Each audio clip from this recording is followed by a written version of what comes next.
Hello everyone, welcome back my channel. Last part में हमने सुना था लैंसन और विंक मैरिज करने जा रहे थे। वहीं सिया ने पिछली लाइफ में लैंड पर अटैक किया था।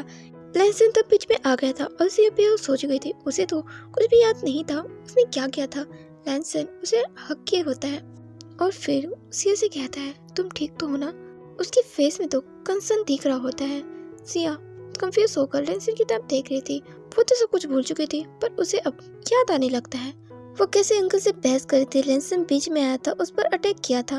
उसकी आंखों के सामने वो सीन आता है जब लैंसन उसके सामने खड़ा था। वो बेहोश हो चुकी थी और उसे ये चीज छप चुकी थी। लैंसन ने उस पर अटैक किया है। अब ये याद आने पर वो लैंसन से दूर होने लगती है। उसने अपने सर झुका रखा था और उसकी आंखों में से आंसू निकल रही थी। लैंसन उसके फेस को पकड़ते उसकी आंखों से आंसू पोंछ रहा होता है।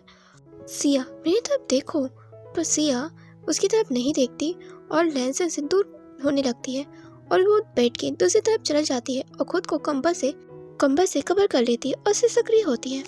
लैंसन काफी ज्यादा ही परेशान हो जाता है। उसे समझ नहीं आता वो अब इसे कैसे संभाले।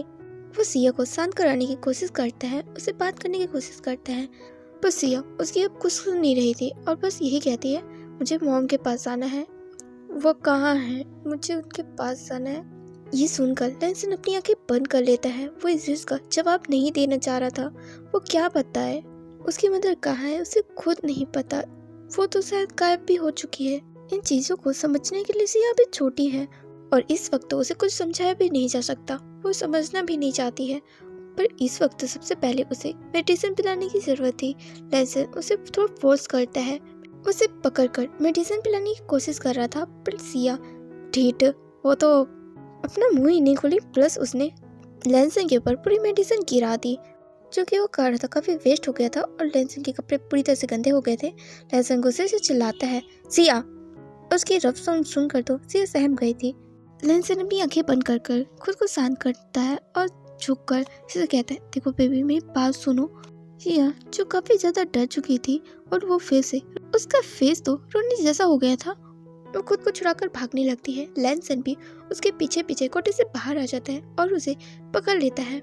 सिया खुद को छुड़ाने के लिए हाथ पैर फेंकने लगती है और बस चिल्लाती है, मुझे जाने दो, मुझे जाना है, मम्मी के पास जाना है। पर लैंसन उसे कंधे में लटकाता है और उसे लेकर वापस कॉटेज में ले आता है और सिया उसके बैक पर मुक्के मार रही थी। अब इसका असर तो लैंसन पर बिल्कुल भी नहीं हो रहा था और वो स्ट्रिक्टली सिया को चुपचाप काढ़े पीने को कहता है, लेकिन सिया उस काढ़े को उठाकर फिर से फेंक देती है और बहुत ही गुस्से से लैंसन की तरफ देख रही होती है। लैंसन परेशान होकर उसकी तरफ देख रहा होता है। वो कैसे हैवी ब्रीथिंग ले रही है, उसकी आंखें बिल्कुल डार्क हो रही है, उसकी हाथों और गर्दन की तरफ काली नसें जैसे निशान दिख रहे होते हैं। उसके अंदर का पॉइजन उस पर हावी हो रहा है। अगर ऐसे ही चलता रहा तो सिया को की जान पर खतरा है।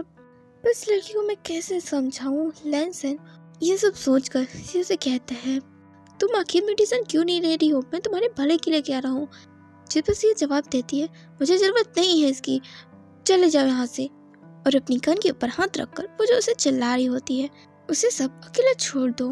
लैंसन तो उसे हक कर लेता है और सिया खुद से छुड़ाने की कोशिश करने लगती है, पर लैंसन अब उसे छोड़ ही नहीं रहा था जब तक सिया शांत होकर सो नहीं गई थी।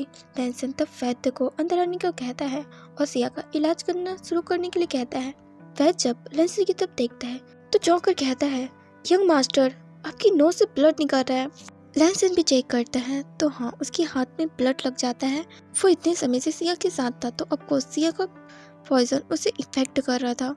हालांकि पॉइजन से डिटॉक्सिफाई होने के लिए उसने मेडिसिन ली थी। ये सीन ही कट होता है। अगले सीन में लैंसन, चिपुजून और लैन कुरेन सभी सिया के पॉइजन के बारे में बातें कर रहे थे। उसके पॉइजन को खत्म नहीं किया जा सकता क्योंकि वो सिया की अंदर की पावर है और वो अभी इसे हैंडल करने के लिए मैच्योर नहीं हुई है। और उसकी इस पॉइजन पावर को सप्रेस करने के लिए उसे आइसोलेस रखने के बारे में सब बातें कर रहे थे और ये तय होता है उसे कोल्ड कैप में रखा जाएगा। सिया जब अपनी आंखें खोलती है तो खुद को एक सील के ऊपर लेटा पाती है। वो उठकर बैठ जाती है और सब तरफ देखती है। उसके आसपास कोई भी नहीं था। वो थोड़ा डर गई थी क्योंकि ये जगह उसके लिए नहीं थी। उसे तो कोल्ड केप में बंद कर दिया गया था। सिया वहाँ से कहीं भी हिलने की हिम्मत नहीं कर पा रही थी और उसकी पलकें भारी हो रही थी। उसे ऐसा लग रहा था जैसे कोई स्ट्रॉन्ग फोर्स वो उसे सोने पर मजबूर कर रहा है। उसकी दोबारा से आंख लग जाती है। उसकी जब भी आंखें खुलती है उसे ऐसा लगता है वो कभी लंबे समय तक यहाँ इस हालत में लेटी हुई है। वो कुछ और ज़्यादा सोच समझ नहीं पाते थे क्योंकि उसे दोबारा से उसकी आंख बंद हो जाती थी। और ऐसे ही जब उसकी एक बार आंख खुलती है तो वो जीबूजुन को देखती है जो वहाँ पर सिर्फ मेडिटेशन करने आए थे। और किसी को अपने पास देखकर सिया बात करना चाह रही थी, लेकिन उसके मुंह से तो आवाज़ ही नहीं निकल रही थी। वो एक तरह से तो पूरी जमी हुई थी। वो खुद को फोर्स करती है और वो जीबूजुन के पास जाने की कोशिश कर रही थी। वो सीट से उतर जाती है। जीबूजुन उसे थाम लेते हैं। अब जीबूजुन लैंसन की तरह दिखते थे तो सिया को उसे अपने पापा ही लग रहे थे। उसकी आंखों से आंसू निकल जाते हैं और वो कहती है, पापा मुझे यहाँ नहीं रहना, मुझे मम्मी के पास जाना है, मुझे यहाँ अकेला मत छोड़ो, मुझे यहाँ से ले चलो। जीबूजुन उसे फिर से सिर पर लेटा देते हैं और उससे कहते हैं, तुम्हें कुछ महीने यहाँ रहना होगा, उसके बाद तुम्हारे पापा यहाँ से तुम्हें ले जाएंगे, बस कुछ महीने और। ऐसा कहते हुए उसके सर पर वो हाथ फेरते हैं। सिया जब जीबूजुन को ध्यान से देखती है तब उसे समझ आता है ये तो उसके पापा है ही नहीं। और कहीं ना कहीं उसे इस बात का बुरा लग रहा था। अब उसे ऐसा लग रहा था लैंसन ने उसे छोड़ दिया है। ना जाने उसने कितने महीने उस केप में बिता दिए थे। वो खुद को काफ़ी वीक महसूस कर रही थी और उसकी पॉइजन पावर सप्रेस हो चुकी थी। जब वो केप से बाहर आती है वो पूरी तरह से बदल चुकी थी। वो बस हमेशा खामोश रहती थी और किसी से बातें नहीं करती थी। जो चीज़ लैंसन को अच्छी नहीं लग रही थी, पर वो क्या ही कर सकता है। सिया का तो चंचल पर उसकी बातें वो बस उन्हें बस मिस ही कर सकता है। सिया तो काफ़ी ज़्यादा शांत हो गई थी। उसका हर चीज़ में बस एक कोल्ड रिस्पॉन्स रहता था। ऐसा लगता था जैसे इसके इमोशन ही सप्रेस हो चुके हैं। लैंसन उसे खुश करने का प्रयास करता था, पर सिया ना तो खुश होती थी और ना ही वो किसी पर गुस्सा करती थी। एक तरह से तो वो कोई इमोशन ही नहीं दिखा रही थी, पर ऐसा भी नहीं था। वो सब चीज़ों को इग्नोर करती है। उसे आसपास की हर चीज़ की खबर होती थी। लोग उसके बारे में किसी किसी बातें करते हैं, हालांकि कोई उसके सामने से उससे कोई पंगा नहीं रहता, उससे कुछ कहता नहीं है, पर क्योंकि सब उसे डरते हैं। सबको पता ही चल गया उसके पास पॉइजन पावर है और उसने लैन कुरैन को हर्ट कर दिया था। ये बात तो बहुत पहले ही फैल चुकी थी। इवन लोगों के बीच ये रूमर्स भी था। फिर सिया की पॉइजन की वजह से की नैनी की डेथ हो चुकी है, हालांकि वो सिर्फ हर्ट हुई थी। जब वो केप से बाहर आई थी तो लोगों ने फिर से उस पर बारे में बातें करना शुरू कर दिया था। ये अब वापस आ गई है, इसे तो पनिशमेंट मिली थी, इसे तो कैद करके रखा गया था, लगता है इसे अब छोड़ दिया गया है। एक तरह से लोगों के बीच उसका बुरा इम्प्रेशन था। लोग उससे ज़्यादा बातें नहीं करते थे, सब डरते थे। इवन सिया की देखभाल करने वाली मैट भी उससे काफ़ी डरती थी। वो दूर दूर रहते थे, पर सिया को भी कोई खास फर्क नहीं पड़ता था जब तक वो लोग उसके लिए सही से काम किया करते थे। अब इतने दिन केप में रहने की वजह से उसकी स्टडी पीछे रह गई थी, तो वो बस अपनी स्टडी में ध्यान दिया करती थी। और अब वो 7 साल की हो चुकी थी और उसे अब तक अपनी मदर के बारे में कुछ भी नहीं पता था और ना ही वो पूछने की कोशिश किया करती थी। वो बस शांति से अपने ही में गुम रहती थी। हालांकि उसने अभी भी इस बात को नहीं माना है उसकी मदर उसे छोड़कर जा सकती है। इसके पीछे जरूर कोई रीज़न होगा।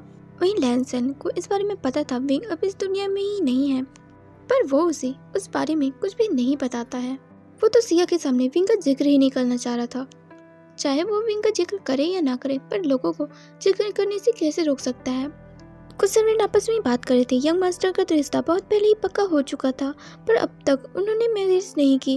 उनके मैरिज को लेकर कभी अनबन हो रही है, जिस पर दूसरी सर्वेंट कहती है, तुम तो ऐसे कह रही जैसे तुम्हें कुछ पता ही नहीं। उनकी एक डॉटर है और उसकी मदर मिसिंग है और यंग मास्टर ने उन्हें ढूंढने की कोशिश की थी, पर उनका कुछ पता नहीं चला। वो एक स्पिरिट है। क्या तुम उसी स्पिरिट के बारे में बात कर रहे हो जिसे क्लाउड रिसेस में पनिशमेंट मिली थी? उसे तो शायद निकाल दिया गया था ना उसके बाद, फिर उसे यंग मास्टर क्यों ढूंढ रहे हैं? अगर क्या ही रखा स्पिरिट में, उन्हें तो अब आगे बढ़ना चाहिए। सिया जो उनकी बातें सुन चुकी थी वो कहती है, लगता है तुम्हें मेरी मदर के बारे में काफी कुछ पता है। ये सुनकर वो दोनों सर्वेंट से घबरा जाती हैं और सिया की तरफ देखती हैं। सिया अपने कोल्ड अपरेरन के साथ कहती है, तुम्हें मेरी मदर के बारे में जो कुछ भी पता है मुझे बताओ। आखिर उन्हें क्यों निकाला गया था? आखिर क्या हुआ था उनके साथ? वो उन सर्वेंट की तरफ घुरे जा रही थी और वो सर्वेंट सिया के पीछे खड़ी मेट की तरफ देखते हैं और वो मेट अपना सर हिला रही होती है। कुछ भी बोलने की जरूरत नहीं है, तो वो सर्वेंट चुपचाप खड़ी हुई थी। तब सिया कहते, तुम लोग ऐसे पास नहीं आओगी, तुम लोग मेरी टेक केयर तो कर नहीं सकते हो, कम से कम मेरे काम में टांग तो ना आओ। ऐसा कहकर सिया अपने कदम पीछे लेती है और वो अपने 2 मेट के बीच में आ चुकी थी और वो एक मेट के हाथों को पकड़ती है और अपने नेज गलाती है। उस मेड को थोड़ा सा दर्द होता है और कहती है ये तुम क्या कर रही हो। सिया कहती है तुम्हें जल्दी पता चल जाएगा। और ऐसा कहकर वो फिर से आगे बढ़ जाती है और वो सर्वेंट से कहती है मैं जो जानना चाहती हूँ वो तुम मुझे बता दो और यहाँ से चले जाओ, नहीं तो जो इस लेडी के साथ होगा वो तुम्हारे साथ भी हो सकता है। सिया ने बस इतना कहा था और पीछे खड़ी मेड की तबीयत खराब होने लगती है। वो अपने घुटने पर आ सकती है, उसके बॉडी में रेसेस दिखने लगते हैं और उसे खून की भी उल्टी होने लगती है। और ये पॉइजन का असर था जो किसी के भी आर्गन को डैमेज कर सकता है। अगर सिया की पावर सप्रेस नहीं हुई रहती तो अब तक सिया ने इसकी जान ली होती। अब तक सिया को नॉलेज हो चुका था उसे कैसे अपनी पावर का इस्तेमाल करना है। और उसे अपनी मेट से कोई खास लगाव नहीं था क्योंकि उन्होंने कभी बॉन्ड नहीं बनाया सिया के साथ, तो सिया को कोई परवाह नहीं थी कि मरे चाहे जिए। उसे चीज ही थी पर वो कुछ करती नहीं थी। जो भी उसके बारे में वो लोग सोचते थे नाजायज है और ये एक हाइब्रिड है ऐसा वो बातें करते थे। और सिया को ना ये पता था ये लोग अच्छे नहीं है। जो भी उसकी केयर के लिए वो फंड पैसे मिलते थे ना वो इन लोग हड़प लेते थे। सिया को इनसे बहस करने का कोई शौक नहीं था, ना ही उसी किसी चीज़ की ख्वाहिश थी, तो उनसे कुछ कहती नहीं थी। और उन्हें ऐसा लगता था ये बच्ची कहाँ चीज़ का हिसाब करती है, पर ये उनकी गलतफहमी थी। उसने तो हर चीज़ का हिसाब रखा था। उस मेट को तड़पते देखकर सिया स्मक करती है और कहती है कि तुम दोनों ये चाहते हो तुम्हारी हालत इसकी तरह हो। वो मेट ना में सिर आती है और वो सिया को बताने लगती है असल में उसकी मदर को कोरे मारने के पनिशमेंट मिले थे और उसके पास से किसी ने भी उसे नहीं देखा था। उसे शायद क्लास से निकाल दिया गया था। सिया से पूछती उसने क्या गलत किया था जो उन्हें ऐसी पनिशमेंट मिली थी। ये बात तो हमें नहीं पता, पर उस दिन के बाद से उन्हें किसी ने भी नहीं देखा था, इसलिए सबको तो यही लग रहा था उन्हें क्लास से निकाल दिया। सिया को तो कभी गुस्सा आ रहा होता है और वो वहाँ से चली जाती है क्योंकि उसे क्या कहा गया था, उसकी मदर उसे छोड़कर चल गई और यहाँ उसे पता चल रहा है उसे निकाल दिया गया था, उन्हें पनिशमेंट मिली थी। पता है क्या गलत हुआ था उनके साथ, आखिर मैं किससे पूछूं। उसे लेंसे का ख्याल आता है पर उसे नहीं पता था लेंसे इस वक्त कहाँ मिलेगा उसे। वो हमेशा की तरह यार्ड में घूम रही थी, तभी एक सैनिक कहता है उन्हें पनिशमेंट हॉल में बुलाया है। जब वो पनिशमेंट हॉल पहुंचती है तो लैंड क्रूज पर गुस्सा करते हैं क्योंकि मैट ने उसकी शिकायत की थी, उसने उसे जान से मारने की कोशिश की है। तो लैंड क्रूज पर गुस्सा हो रहे थे और उससे कह रहे थे तुम तो सभी की खतरा पड़ रही, तुम्हें तो बाहर निकालना ही नहीं चाहिए था। बस कुछ ही दिन हुए तुम्हें बाहर निकले और तुमने एक पर्सन को हार्म भी पहुंचा दिया। जिस पर सिया कहती है आप इतना गुस्सा क्यों कर रहे हैं, जैसे कि मैंने उसकी जान ले ली हो। उसे बस हार्म ही तो पहुंचा है, अगर वो हीलर से जाकर हील कराएगी तो वो बहुत जल्दी ठीक हो जाएगी। तो मुझे नहीं लगता मैंने कुछ गलत किया, मैं तो बस उसे सबक सिखा रही थी। जिस पर लैंड क्रूज कहते हैं तुम्हें तो रियलाइज नहीं है तुमने क्या गलत किया है, तुम्हें इस बात का पता ही नहीं है तुम्हें अपनी पावर कहाँ इस्तेमाल करनी है। अब जब तक तुम्हें इस चीज़ का रियलाइज नहीं हो सकता तब तक तुम अपने रूम से बाहर मत निकलना, जाओ इसको इसके रूम में बंद कर दो। सिया तब कहती है कोई भी मुझे हाथ मत लगाना, नहीं तो तुम लोगों के लिए अच्छा नहीं होगा। और आप मुझे इस तरह से कैद नहीं कर सकते, मैंने कोई गुनाह नहीं किया है। और वैसे भी वो सर्वेंट, सिया तो सर्वेंट के बारे में बताने वाली थी, वो उसे अच्छे से ट्रीट नहीं करती है, पर लैंड क्रूज की कुछ नहीं सुनते और उसे चुप करा देते हैं और सैनिकों को कहते हैं इसे जाकर इसके रूम में बंद कर दो।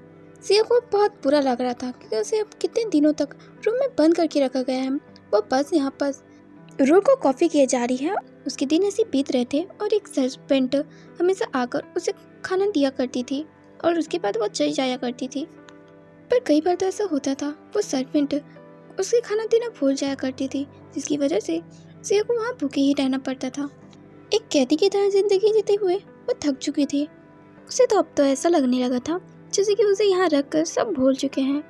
भूल ही जाते तो अच्छा था, कम से कम उस औरत को उसके बारे में पता तो नहीं चलता। लांगवांग जी के प्योन से जो अपना गुस्सा उतारने के लिए उसके पास आ गई थी और उसे ताने मार रही थी तुम्हें बेहू नाम की चीज़ नहीं है, और उसकी मदर की बातें कर रही थी। उसे एक तरह से नीचे दिखाई जा रही थी क्योंकि उस लेडी को गुस्सा आ रहा था। एक तो लैंसन इतनी लेट कर रहा है मैरिज के लिए, ऊपर से उसे क्या कहा गया है सिया की देखभाल करने के लिए उसकी मदर बनी। वो लेडी तो इस बात से चिड़ी हुई थी, पर फिर भी वो सिया को अपने मुट्ठी में करने की कोशिश कर रही थी।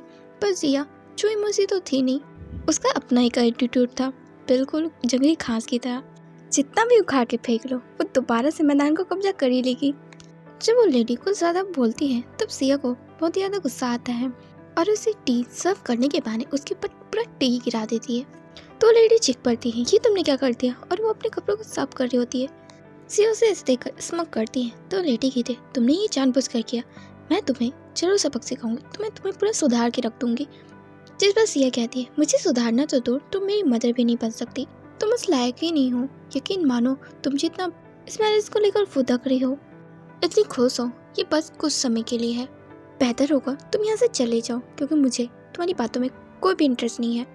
सिया जब ऐसा कहती है तो वो लेडी उसे स्लैप जड़ देती है और कहती है, बिच, तुम अपनी औकात से ज़्यादा बोलती हो। तुम्हें क्या लगता है मैं तुम्हारी मदर बनना चाहती हूँ? ऐसा बिल्कुल भी नहीं है। जब मेरे बच्चे होंगे तो उसके बाद से तो तुम्हारे ऊपर से तो रॉयल टैंक भी हटा दिया जाएगा, और उसके बाद से तुम्हारी औकात यहाँ सिर्फ सर्वेंट के सिवा और कुछ नहीं रहेगी। और वो लेडी सिया को बहुत कुछ बोलकर वहाँ से चली जाती है और सिया गुस्से से चिल्लाती है। आमतौर पर बच्चे इतना सब सुनने के बाद तो सैड हो जाते हैं, रोना शुरू कर देते हैं, पर सिया के अंदर एंगर भर रहा था। उसका बुरी तरह से खून जल रहा था ये सुनकर। लंगवांग जी मैरिज करने जा रहा है, उसकी मम्मी से तो मैरिज की नहीं, वो इस तब कहाँ है उसका भी नहीं पता, और वो मैरिज करने जा रहे हैं। उनकी दूसरी फैमिली होगी और वो उसे भूल जाएंगे। उन्हें तो ये याद नहीं रहता, उन्हें उससे मिलना भी रहता है। वो इस वक्त किस हालत में है, क्या फील करती है, उन्हें कोई परवाह ही नहीं है। उसे बहुत बुरा लग रहा था। वो इस वक्त किसी अपने को चाहती थी जिसके वो गले लगकर रोए, लेकिन ऐसे तो कोई था ही नहीं उसके पास। वो रूम से बाहर निकलना चाहते थे, लेकिन उसके रूम के चारों तरफ बैरियर लगा हुआ था। पर फाइनली कुछ महीने बाद उसे अपने कैद से आज़ादी मिल गई थी। उसे कुछ समय के लिए खुशी मिली थी, फिर उसे पता चला लैनसन बस 2 दिनों बाद मैरिज करने जा रहा है। और यहाँ से आकर पूरा दिमाग ही घूम गया। वो अपने डैड को किसी और के साथ देखना नहीं चाह रही थी, और इससे बड़ी बात, अगर ये मैरिज हुई तो लैनसन की वाइफ उसे ठीक से यहाँ रहने नहीं देगी। और स्टेप मदर अपने स्टेप डॉटर के साथ किस तरह का बर्ताव रखती है, ये तो कई कहानियों में बहुत ज़्यादा फेमस है। क्या होता है, बुरी हालत हो जाती है। और वैसे भी उसकी हालत क्लाउड रेसेस में एक कैदी से बढ़कर और कुछ भी नहीं है। और अगर उसकी स्टेप मदर ने उस पर कहर बरसाया तो वो क्लाउड रेसेस में चैन से नहीं रह सकती। वो मैरिज तो रोक नहीं सकती, तो क्या कर सकती है? उसके पास मौका है, तो यहाँ से चलो भाग चलते हैं। वैसे भी वो यहाँ से निकलना ही तो चाहती थी, और मैरिज के बहाने कम से कम उसे उस जगह से बाहर तो निकाला गया। अभी ये सब सोच कर तो सिया क्लाउड से छोड़ देती है, और उसे बाहर की दुनिया के बारे में कुछ अता पता तो नहीं था, पर वो पागल क्लाउड से छोड़कर भाग जाती है। और लैनसन को जब इस बारे में पता चलता है, वो तो बहुत ज़्यादा गुस्से में आता है। वो तो सारे सैनिकों पर गुस्सा कर रहा होता है। एक 8 साल की बच्ची उन्हें चकमा देकर कैसे भाग जा सकती है क्लाउड से। और वो बहुत ही ज़्यादा परेशान हो जाता है सिया किसी गलत हाथ में ना पहुंच जाए, उसके बच्चे के साथ कुछ हो ना जाए। वो छोड़ता है मैरिज, वो मैरिज ही तोड़ देता है, और वो खुद सिया को ढूंढने के लिए निकलता है। उसने सारे सैनिकों को बोल दिया था पूरे गुस्सों में छान मारो उसे। और यहाँ सिया को हर तरह से खोजा जा रहा था, पर सिया वो तो खुद गुम हो गई थी। उसे पता ही नहीं था वो कहाँ है, वो जंगल में भटक रही थी। दूसरी तरफ लैनसन गुस्सों में सिया को ना पाकर वो आसपास के दूसरे सिटी के टाउन में सिया को ढूंढने लगा था। इत्तेफाक से उसे सिया मिल भी जाती है, और वो उसे वापस ले जाने की कोशिश करता है, पर सिया ने तो हट पकड़ लिया था। वो वापस नहीं जाएगी, वो दोबारा से कैद नहीं होना चाहती। वो उसे अब से सारे रिश्ते तोड़ देना चाहती है। ऐसा कहकर दोस्त ने क्लाउड रेसेस के फोरहेड रिबन को निकाल कर फेंक दिया था। उसके ऐसे बर्ताव से तो लैनसन शॉक हो जाता है। उसके मुंह से तो एक लफ्ज़ नहीं निकल रहा था, और सिया वहाँ से भाग जाती है। और लैनसन को समझ में नहीं आता ये इस तरह का बर्ताव क्यों कर रही है, आखिर साथ इसके साथ क्या गलत है। पर वो उसे ले जाने के लिए जबरदस्ती नहीं करता, वो उसे छोड़ देता है, बस उसके ऊपर निगाह नहीं रखता है। उसे लगा था सिया अगर परेशानी में होगी तो वो वापस उसके पास आ जाएगी, पर ऐसा होता नहीं है। उल्टा सिया लैनसन पर कभी गुस्सा होती है, आखिर वो उस पर क्यों नजर रख रहे हैं, वो चले जाए यहाँ से। वो अब ऐसा ना दिखाए कि वो उसकी परवाह करते हैं। उसे सब कुछ पता है, वो उसकी कोई परवाह नहीं करते, और ना उसकी मदर की थी। उसकी वजह से उसकी मदर गायब हो गई है, वो वापस नहीं आएगी, उसे अब पता है सब कुछ। तो वो यहाँ से चले जाओ और अपनी दूसरी फैमिली पर ध्यान दो। अब सिया ऐसा इसलिए कह रही थी क्योंकि उसके मन में ये बैठ चुका था, लैनसन दूसरी मैरिज की, अब उसकी दूसरी फैमिली है, तो सिया तो अलग है।